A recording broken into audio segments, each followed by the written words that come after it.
तो 3.5% ब्राह्मण अपराध करके तो सत्ता पर काबिज हो रहे हैं, अपराध करके तो कर रहे हैं। इसीलिए तो मैं कह रहा हूं ये ब्राह्मण जो है एक क्रिमिनल कम्युनिटी है। तो ईवीएम मशीन में जो चिप लगी है उसके द्वारा ये डाटा ट्रांसफर किया जा सकता है। और ये 1.5 फीट की मशीन है, हजारों किलोमीटर जाने की जरूरत नहीं है, उधर ही उधर होता है। ये सारा खेल चल रहा है कि नरेंद्र मोदी घोटाले से बना हुआ प्रधानमंत्री है।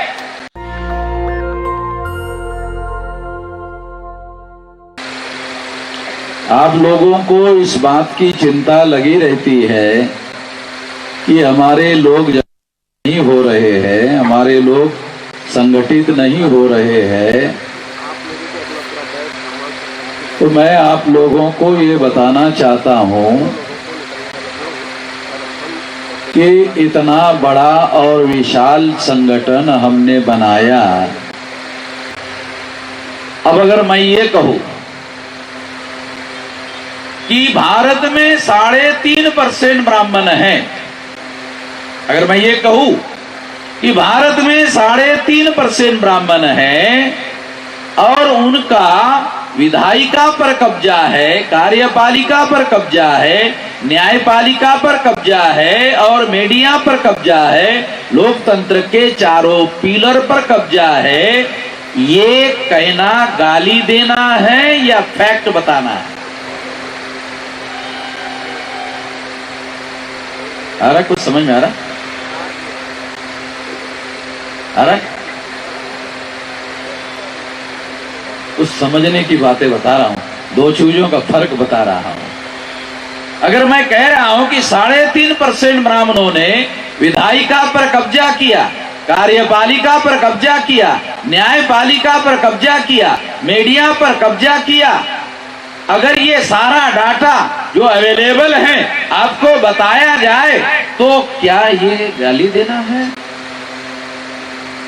क्या ये दोष देना है? तो मुझे लगता है हमारे पढ़े लिखे लोगों को अपना दिमाग ठीक करने की जरूरत है। समझ रहे हो? क्या मैं कह रहा हूं ब्राह्मणों तुम्हारी माप है, ऐसा बोल रहा हूं? मैं देहात करेंगे वालों गालियां हमें बहुत भयंकर किस्म की आती है। देहात में जैसी गालियां बोली जाती है ना, वो शहरों में नहीं बोली जाती है, वो बहुत आती है हमको, मगर माइक पर नहीं बोली जा सकती।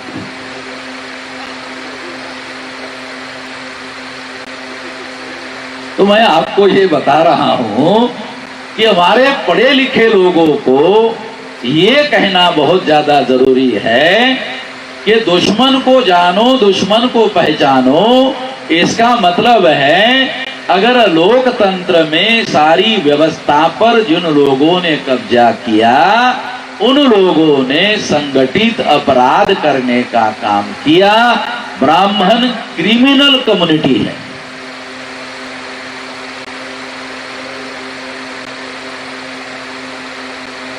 आ रहा कुछ समझ में? अरे जिनकी संख्या 3.5% है, जिनकी संख्या 3.5% है, वो लोग संसद की बहुसंख्य सीटों पर कब्जा कर रहे हैं। कैसे कर रहे हैं भाई? है किसी को पता कैसे कर रहे हैं? क्या कोई डाटा है आप लोगों के पास? कैसे कर रहे हैं? मीडिया का इस्तेमाल कर रहे हैं,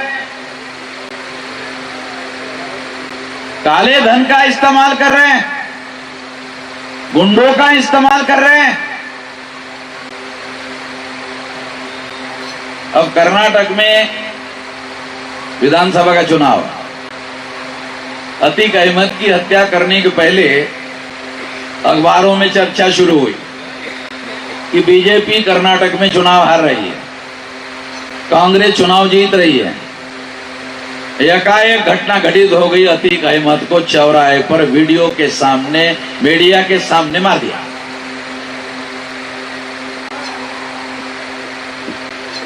आ रहा, कुछ समझ में आ रहा है?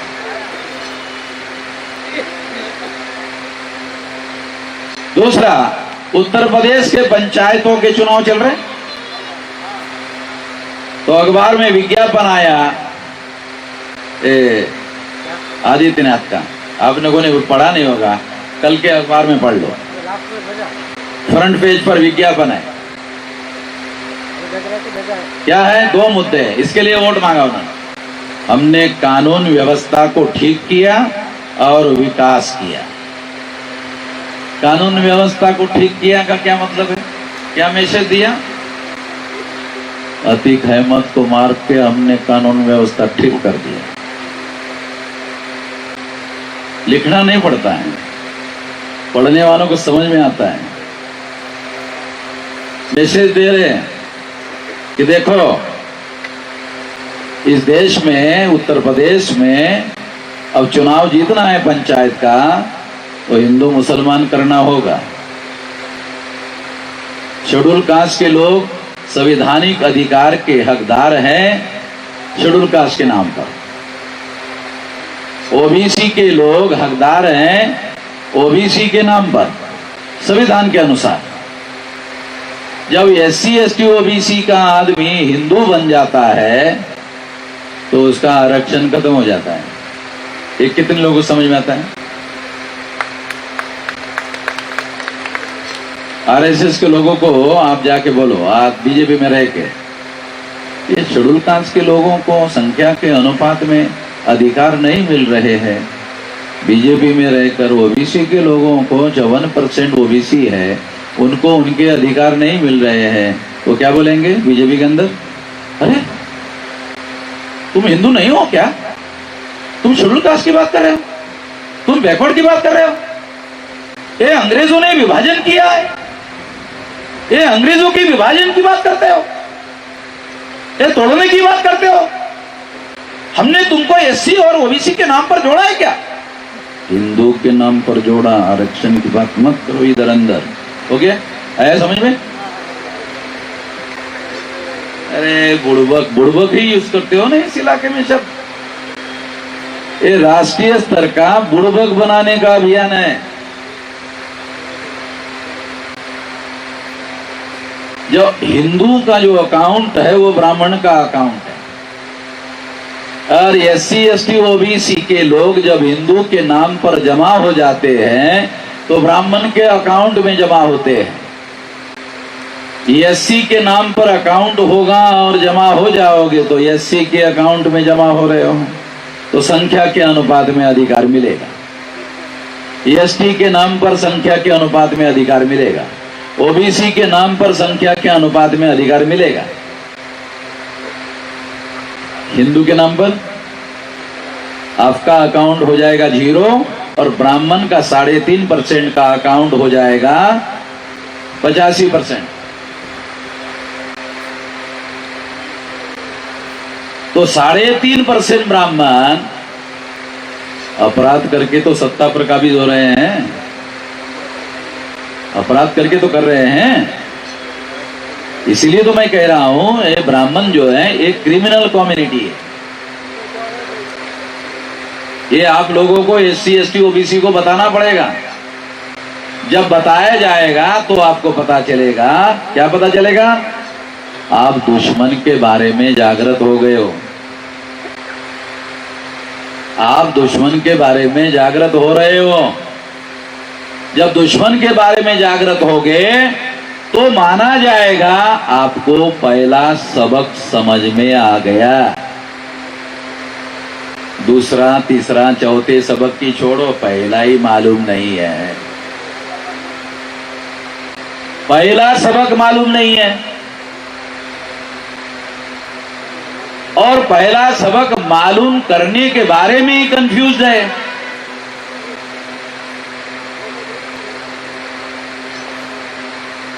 तो दुश्मन को दुश्मन कहना होगा। अगर ब्राह्मण दुश्मन है तो कहना होगा ब्राह्मण दुश्मन है।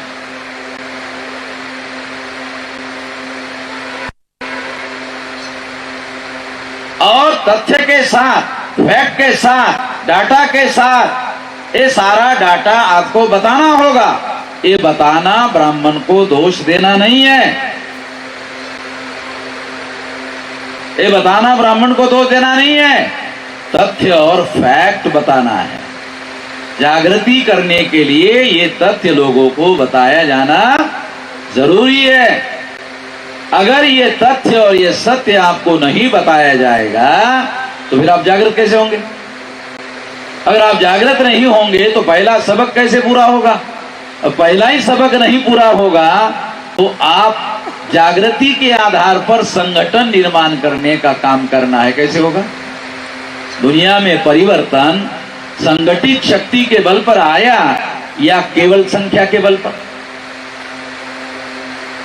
हमारे लोगों को तो यह भी समझ में नहीं आता, संख्या का बल और जागृत लोगों का संगठन दो एक नहीं है, दो अलग अलग बातें हैं। ये भी समझ में नहीं आता। हम कहते हैं हमारी संख्या 85%, अगर 85% है इससे काम हो जाएगा? ये तो हो जाना चाहिए था। 26 जनवरी 1950 को बाबा साहब अम्बेडकर ने हमारे लोगों को वोट का अधिकार दे दिया, तो हो जाना चाहिए था। तो अपने आप नहीं होता है ना, अपने आप नाम का जो सिद्धांत है दुनिया में कभी कामयाब नहीं होता है। अपने आप हो जाए, अपने आप कैसे होगा? अपने आप दुनिया में कुछ नहीं होता, जो कुछ होता है वो करने से होता है।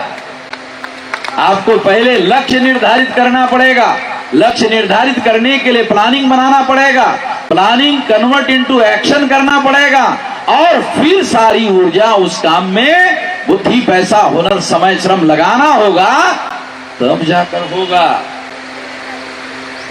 और ये बुद्धि, पैसा, हुनर, समय, श्रम अपने आप होने वाला नहीं है, एक प्रयास से होगा। इसलिए आपको मैंने बताया कि हमारी दो बात लोग नहीं सुनते थे। अभी सारे देश भर में 40 करोड़ रुपया लोग हमको देते हैं, 40 करोड़ रुपया। तो जागृत नहीं है ऐसा मैं कह दूं उनको जो देने वाले हैं मुझे, है? जो 40 करोड़ रुपया मुझे दे रहे हैं मैं उनको कह दूं कि वो जागृत नहीं है? मैं तो नहीं कह सकता।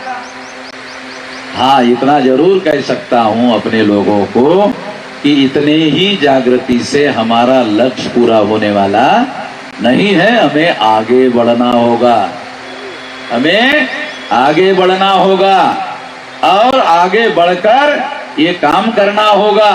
इसलिए जितने आए उनको साथ में लेकर, जो नहीं आए उनके लिए अगला प्लानिंग बनाकर, है समझ में?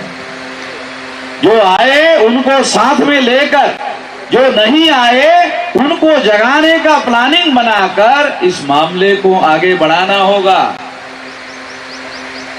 तो ईवीएम मशीन में जो चिप लगी है उसके द्वारा ये डाटा ट्रांसफर किया जा सकता है। और ये 1.5 फीट की मशीन है, हजारों किलोमीटर जाने की जरूरत नहीं है, उधर ही उधर होता है। ये सारा खेल चल रहा है और ये सारा खेल मशीन के अंदर ही अंदर हो रहा है, बाहर किसी को दिखाई नहीं दे रहा। ये सारा खेल मशीन के अंदर ही अंदर हो रहा है और बाहर किसी को दिखाई नहीं दे रहा है।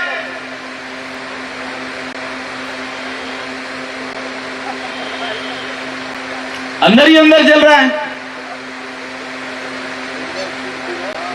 इस बात को ध्यान में रखते हुए सुप्रीम कोर्ट ने इस घोटाले को पकड़ने के लिए पेपर ट्रेल मशीन लगाया। अब देखो, अब तीसरा तरीका आ गया। पहला हो गया बैलेट पेपर का, दूसरा हो गया ईवीएम का, अब तीसरा आ गया पेपर ट्रेल मशीन। आपने बटन दबाया, पेपर ट्रेल में आपने बटन दबाया, पेपर ट्रेल में बटन दबाने के बाद क्या हुआ? 2014 में पेपर ट्रेल मशीन लगी, क्या हुआ? आंखों से दिखाई दिया। क्या हुआ? जो आंखों से ईवीएम में दिखाई नहीं देता था, 2014 में आंखों से दिखाई दिया कि आपने किसको वोट दिया। तो चुनाव आयोग को मालूम था, क्या मालूम था? ईवीएम में घोटाला होता है। क्यों मालूम था? क्योंकि ईवीएम मशीन परचेज करने का अधिकार चुनाव आयोग के पास था। चुनाव आयोग ने कंपनी वालों को बुलाया और कंपनी वालों को कहा, हमें ईवीएम मशीन बनाना है। कंपनी वालों ने पूछा, कैसी बनाना है? घोटाला करने वाली बनाना। कंपनी वालों ने कहा, सुनने में नहीं आया, थोड़ा जोर से बोलो। कहा कि 2 नंबर का काम है, ज्यादा जोर से बोल नहीं सकता। 2 नंबर का काम है, एक घोटाला करने वाली मशीन बनाना है। ज्यादा जोर से बोलूंगा, दीवार को भी कान होते हैं, पता नहीं साला सुन लेगा कोई तो जेल में चला जाऊंगा, तो इसलिए ज्यादा जोर से नहीं बोल सकता। अच्छा ठीक है, बना दूंगा। कंपनी वाले ने क्या कहा? ठीक है बना दूंगा, पैसा ज्यादा लगेगा। चुनाव आयोग ने कहा, सुनने में नहीं आया।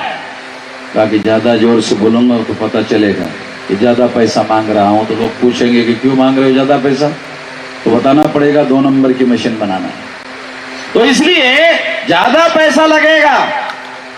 कंपनी वाले ने कहा, वैसे मैं सस्ती मशीन भी दे सकता। कंपनी वाले ने चुनाव आयोग को कहा, सस्ती मशीन भी दे सकता हूं। अच्छा कैसे मिलेगी? कहा कि सस्ती मिलेगी, ईमानदार मिलेगी। क्या ईमानदार नहीं चाहिए, हमको घोटाला करने वाली चाहिए। चुनाव आयोग को पहले से मालूम है कि ईवीएम मशीन घोटाला करने वाली मशीन है, इसलिए जब सुप्रीम कोर्ट ने 8 अक्टूबर 2013 को ऑर्डर दिया पेपर ट्रेल मशीन लगाने का, तो ये घोटाला पकड़ने वाली मशीन थी। तो चुनाव आयोग ने क्या किया?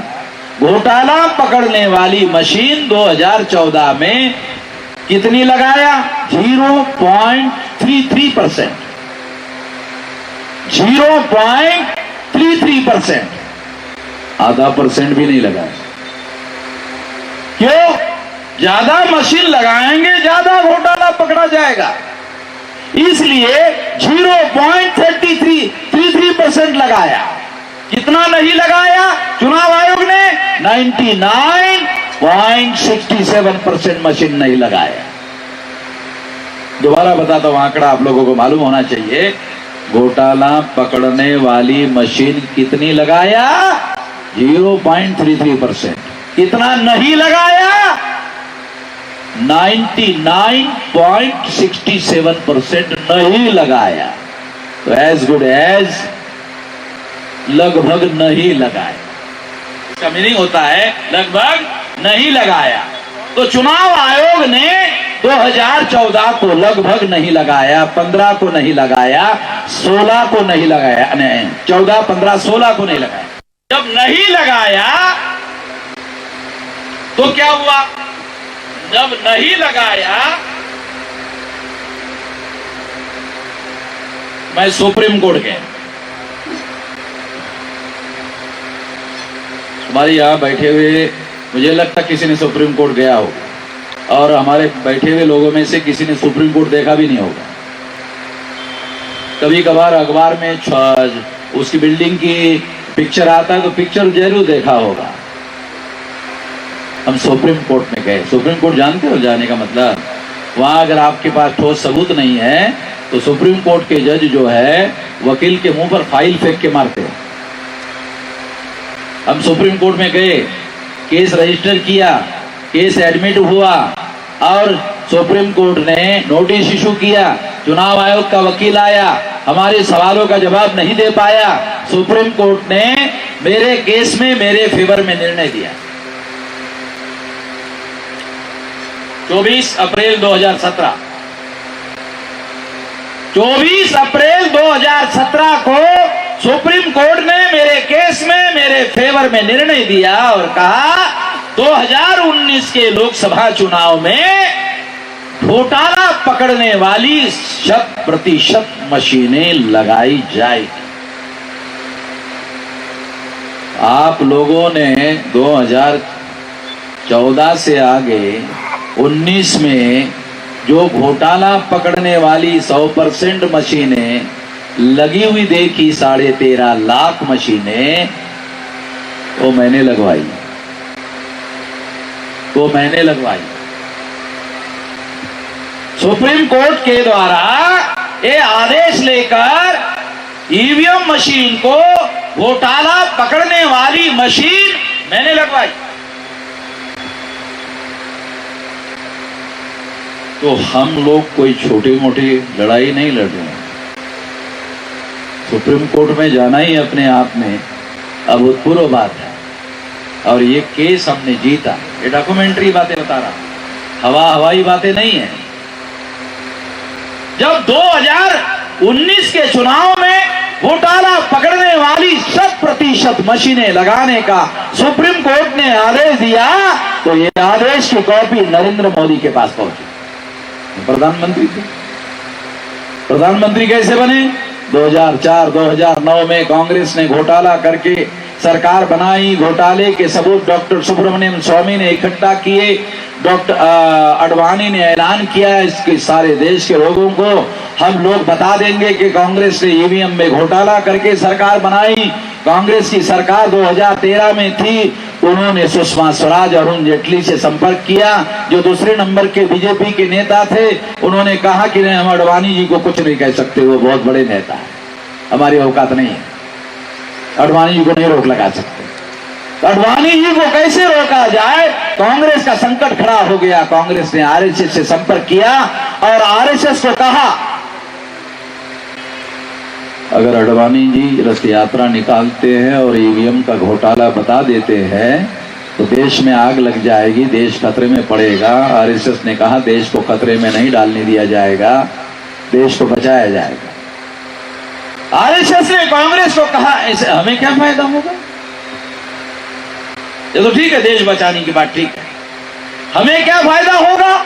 कांग्रेस ने कहा, देश बचेगा, यही फायदा है। आप राष्ट्रवादी लोग हो, राष्ट्रभक्त लोग हो, आप राष्ट्रभक्त लोग हो, राष्ट्र ने बचना चाहिए, यही ना आप लोगों को कहते रहते हो। आरएसएस ने कहा, बीजेपी ने कहा, ये तो एससी एसटी ओबीसी को बुड़बक बनाने के लिए ना हम राष्ट्रवाद की बात कहते रहते हैं। आप हमारा स्लोगन हमारे ऊपर ही थोप रहे हो। अब मूर्ख नहीं है तो हमें क्या फायदा होगा, ये बताओ। कांग्रेस ने कहा, चलो ठीक है, 2014 का चुनाव सरकार हमारी है, चुनाव कमिश्नर हमने बनाया, सारे देश की मशीनरी चुनाव कमिश्नर के नियंत्रण में होती है। 2014 का चुनाव आपको जितवा देते हैं, आप चुप रहो। 2004-2009 में हमने घोटाला करके सरकार बनाई, आप चुप रहो। आप 2014 का चुनाव जीत लो। आरएसएस ने कहा कांग्रेस को, आपने 2 बार घोटाला करके सरकार बनाई और आप हमको एक ही बार घोटाला करके सरकार बनाने की बात कर रहे हैं, बराबरी की बात नहीं है। अच्छा, बराबरी होनी चाहिए। कांग्रेस ने कहा, तो आप भी 2 बार घोटाला करना चाहते हैं? नहीं, बराबरी की बात होनी चाहिए। आपने 2 बार घोटाला किया, हमको भी अवसर बराबरी का होना चाहिए। कांग्रेस और आरएसएस के बीच में समझौता हुआ कि 2 बार कांग्रेस ने 2004-2009 में घोटाला करके सरकार बनाई, इसके बदले में 2014-2019 में घोटाला करके कांग्रेस मदद करके सरकार बनाएगी बीजेपी की। इसके बदले में बीजेपी आरएसएस चुप रहेगी। कांग्रेस आरएसएस बीजेपी के घोटाले के बारे में चुप रहेगी और आरएसएस बीजेपी कांग्रेस के घोटाले के बारे में चुप रहेगी। तेरी भी चुप, मेरी भी चुप, चिड़ी चुप, कोई नहीं बोलेगा। इस वजह से घोटाला चल रहा है और आपको मालूम नहीं हो रहा है। इसीलिए मुझे मैदान में उतरना पड़ा, इसीलिए आपको जानकारी देने के लिए मुझे मैदान में उतरना पड़ा। नहीं तो कांग्रेस के विरोध की जानकारी बीजेपी वालों को बताना चाहिए था, बीजेपी वालों की जानकारी कांग्रेस वालों को बताना चाहिए था। आपको बताना चाहिए था। दोनों ने समझौता किया, इसलिए जानकारी नहीं बताई। ये सारे डॉक्यूमेंट्री एविडेंस है, ये कोई काल्पनिक कथा नहीं है, मुरारी बापू की कथा नहीं बता रहा हूं, ये सारे डॉक्यूमेंट्री एविडेंस है। इसलिए साथियों, जब ये बात इस लेवल पर चली तो इस तरीके से नरेंद्र मोदी 2014 में घोटाले से बने हुए प्रधानमंत्री है। नरेंद्र मोदी घोटाले से बना हुआ प्रधानमंत्री है, ऐलानिया कह रहा हूं। अब ये मीडिया वालों, ये कहां तक जा रही है? ये सारे दुनिया में जा रहा ना। ये सोशल मीडिया आप देख रहे हो, social media is not a local media, is a global media. New York में लोग देख रहे हैं, लंदन में इसको देख रहे हैं, सारे दुनिया में देख रहे हैं इसको, क्योंकि ये सोशल मीडिया है और सारे दुनिया में इसको देखा जा रहा है। ये कोई चैनल नहीं है भारत का आज तक जो केवल भारत में ही दिखाई देता हो। ये लोग सोशल मीडिया है, and social media is a global media, is not a local media. ये सारे दुनिया में जा रहा है और सारे दुनिया में ये बात मैं पहुंचा रहा हूं कि नरेंद्र मोदी घोटाले से बना हुआ प्रधानमंत्री है। कुछ लोगों को ऐसा लगता है ये ऐसा इतना जोर से आदमी बोल रहा है, नरेंद्र मोदी से सारी दुनिया वाले डर रहे हैं और नरेंद्र मोदी दुनिया वालों से एफआईआर कर रहा है, ये वामन मेश्राम पर एफआईआर क्यों नहीं हो रहा है ना? सवाल है क्या? ये क्यों एफआईआर नहीं हो रहा है? ऐसे 3 फाइलें सबूत के हैं नरेंद्र मोदी के विरुद्ध, और नरेंद्र मोदी को भी मालूम है वामन मेश्राम के पास सबूत है। केवल है ही नहीं, मोदी को भी मालूम है। तो मोदी को लगता है साला लेने के देने पड़ जाए तो हमारे झंझट में नहीं पड़ता, हमारे झंझट में नहीं पड़ता है। उसने क्या किया? नरेंद्र मोदी ने एफआईआर तो नहीं किया, क्या किया? हमारी खबर अखबार में नहीं आनी चाहिए, अखबार वालों को धमका दिया। एक हमारी खबर टीवी में नहीं आनी चाहिए, ये उसको बोल दिया। ठीक है, वामन मेश्राम को जो बोलना है बोलो, मगर वो खबर नहीं आनी चाहिए। आती खबर? बिल्कुल नहीं आती। क्यों नहीं आती? इतनी बड़ी साला पंडित जी को टट्टी लग गई तो खबर आती है कि पंडित जी 4 दिन से टट्टी को जा रहे हैं, टट्टी जो है पतली लगी हुई है, एक डिटेल खबर आती है पंडित जी के टट्टी लगने की। और ये नेशनल इंटरेस्ट की खबर जिसने लोकतंत्र की हत्या करने का काम किया, और मैं ऐलानिया सबूतों के साथ बोल रहा हूं, मगर कोई मीडिया इसकी खबर नहीं छाप रहा। तो नरेंद्र मोदी जो कर सकता है कर दिया, एफआईआर।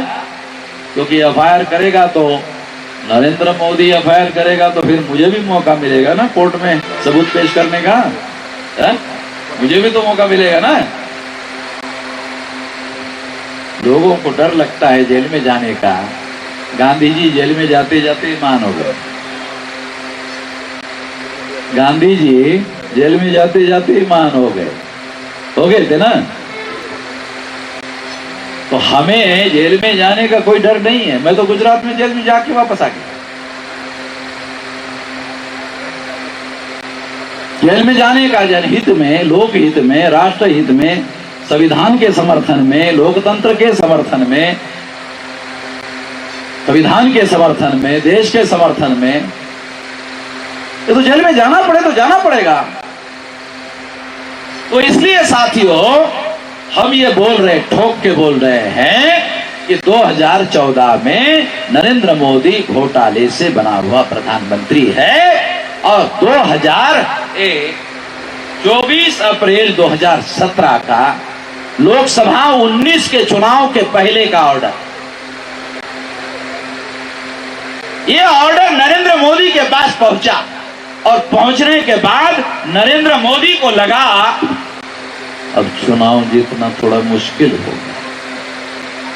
क्यों? वामन मेश्राम ने टांग अड़ा दिया है। नरेंद्र मोदी, आरएसएस और भाजपा ने कांग्रेस से संपर्क किया और कहा कि आपने 2 बार घोटाला किया, हम चुप रहे। हम 1 बार सरकार बनाने में आपने मदद की, अब 2019 के चुनाव में आप हमारी मदद करो।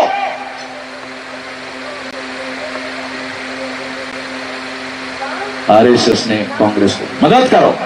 कांग्रेस ने कहा प्रधानमंत्री कौन है? हम हैं। सरकार किसकी है? हमारी है। देश का मशीनरी आईएएस आईपीएस की किसके नियंत्रण का? हमारे नियंत्रण में है। चुनाव कमिश्नर किसने बनाया? हमने बनाया। तो क्या मदद चाहिए भाई? सारा तो तेरे ही नियंत्रण में। मोदी जी सब कुछ तेरे ही नियंत्रण में है, तो हमारे मदद की क्या जरूरत है? कि नहीं, वामन मेश्राम ने सुप्रीम कोर्ट का ऑर्डर लाया है।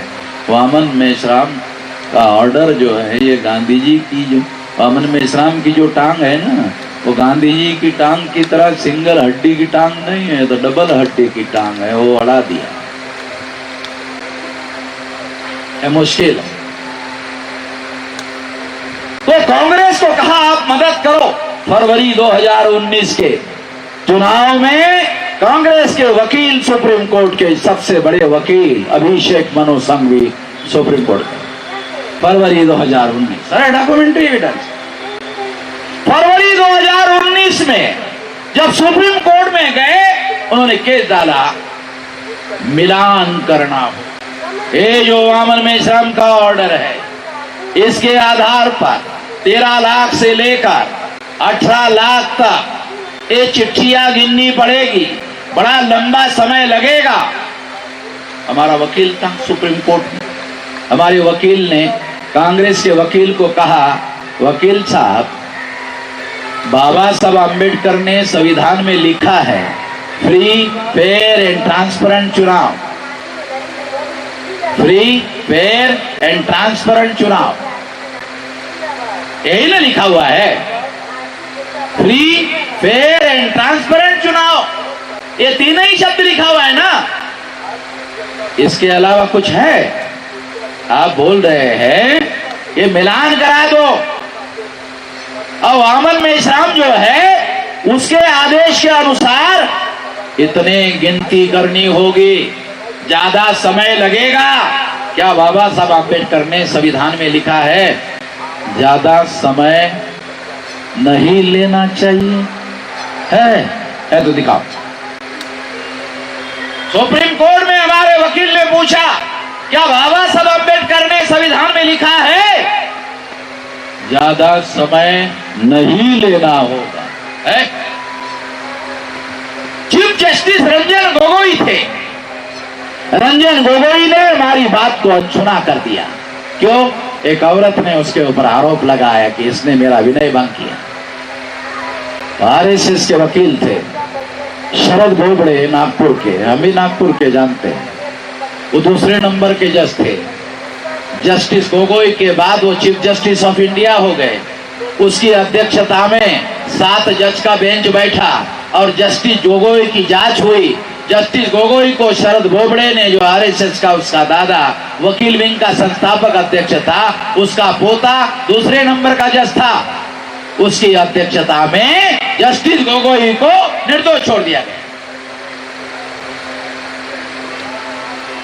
जस्टिस पटनायक की अध्यक्षता में उस औरत की जांच करवाई गई। जस्टिस पटनायक ने उस औरत को निर्दोष छोड़ दिया। अरे जब जज निर्दोष छोड़ा, उस औरत ने गलत आरोप लगाया था, झूठा आरोप लगाया था। अगर झूठा आरोप लगाया तो जस्टिस पटनायक ने उस औरत को निर्दोष भी छोड़ा। अगर दोनों को निर्दोष छोड़ा तो इसका मतलब साफ है कि ये सारा बनाव किया जा रहा है। अंग्रेजी में भी है, हिंदी में भी है। मैं आपको फैक्ट और तथ्य बता रहा हूँ ताकि आप लोगों को मालूम हो कि कहीं हम लोग आपको गलत तो जानकारी नहीं दे रहे हैं, ऐसा आपको लग सकता है। ये सारे डॉक्यूमेंट्री एविडेंस है, सुप्रीम कोर्ट के चीफ जस्टिस का दिया हुआ फैसला है। इसलिए अगर चुनाव आयोग नहीं मानता है तो भारत बंद करेंगे।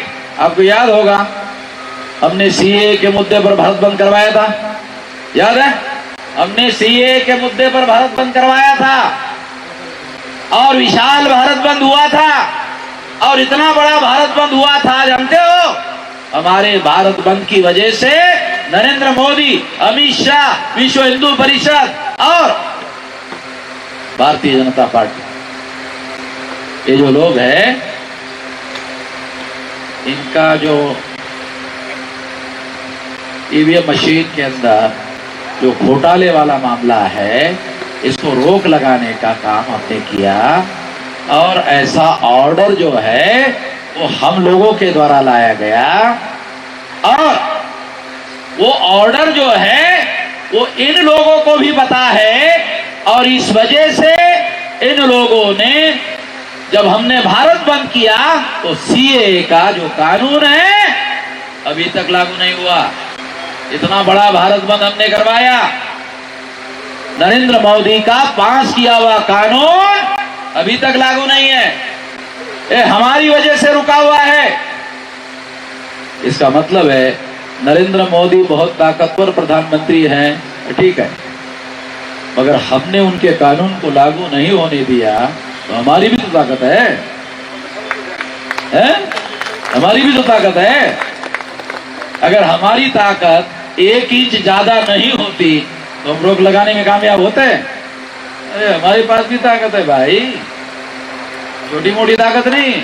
भारत बंद करवाया था वो कानून अभी भी लागू होने से रोका हुआ, डब्बे में बंद करके रखा हुआ। और यहाँ के कुछ लोग जेल में गए थे, जेल में यहाँ के लोग अगर गए थे तो मैं उन लोगों का गौरव मानता हूँ कि जो लोग इस कानून को रोकने के लिए जेल में गए थे उनके लिए, उनकी वजह से वो कानून डब्बे में घोल है, अभी तक लागू नहीं कर पाए।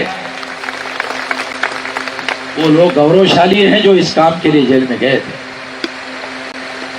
साथियों, आखिरी बात, अगर भारत बंद करने के बाद भी चुनाव आयोग बात नहीं मानते हैं तो 2024 के चुनाव में ईवीएम मशीन फोड़ेंगे।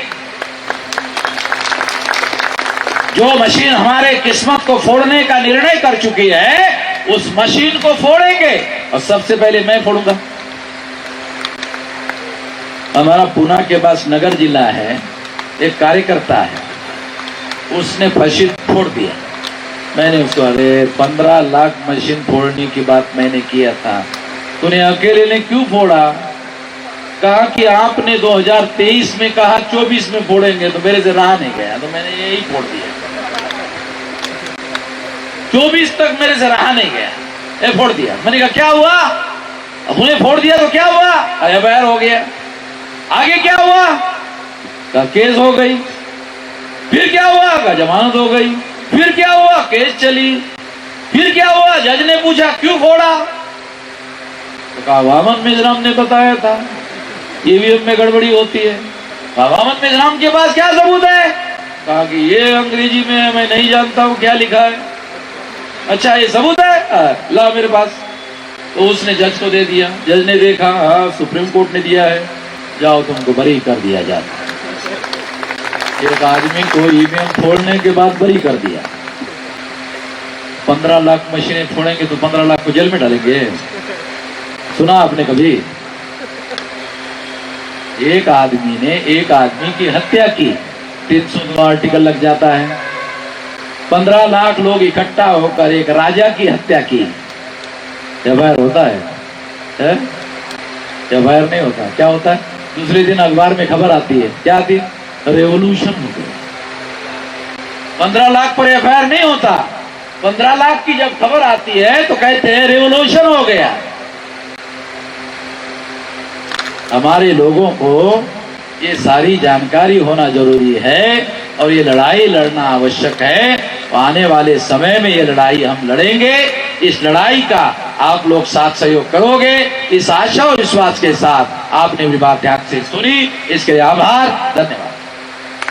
नेशनल दस्तक की आपसे गुजारिश है कि अगर इसको बचाना चाहते हैं तो नेशनल दस्तक को सब्सक्राइब करने के लिए रेड कलर के सब्सक्राइब बटन को दबाएं, फिर बेल आइकन की घंटी दबाएं। नेशनल दस्तक को बचाने के लिए बहुत जरूरी है कि हर खबर को शेयर करें, लाइक करें, कमेंट जरूर करें।